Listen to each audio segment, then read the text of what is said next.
ತಸ್ಯ ಸಂಜನಯನ್ ಹರ್ಷಂ ಕುರು ವೃದ್ಧಃ ಪಿತಾಮಹ ಸಿಂಹನಾದಂ ವಿನದ್ಯೋಚ್ಚೈ ಶಂಕಂ ದದ್ಮೌ ಪ್ರತಾಪವಾನ್.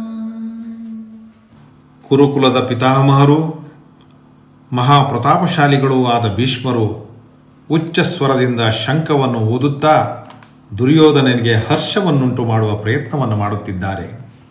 ಪಿತಾಮಹ ಭೀಷ್ಮರಿಗೆ ತನ್ನ ಮೊಮ್ಮಗ ದುರ್ಯೋಧನನ ಹೃದಯದ ತಳಮಳ ಆಂತರ್ಯ ಎಲ್ಲವೂ ತಿಳಿದಿತ್ತು. ತನ್ನ ಮೇಲೆ ಆತ ದೊಡ್ಡ ಹೊಣೆಯನ್ನು ಹೊರಿಸಿ ದೊಡ್ಡ ಭರವಸೆಯನ್ನು ತನ್ನ ಬಗ್ಗೆ ಇಟ್ಟುಕೊಂಡಿದ್ದಾನೆ, ಆತನಿಗೆ ಸಂತಸವಾಗಲಿ ಎಂದು ಜೋರಾಗಿ ಶಂಖನಾದವನ್ನು ಮಾಡಿದರು.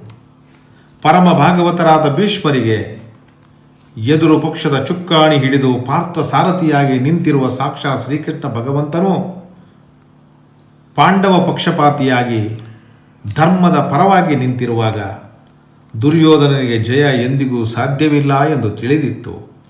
ಆದರೆ ಆತನ ಪರವಹಿಸಿ ನಿಂತ ಮೇಲೆ ತನ್ನ ಕರ್ತವ್ಯವನ್ನು ಅವರು ಮಾಡಬೇಕಾಗಿತ್ತು.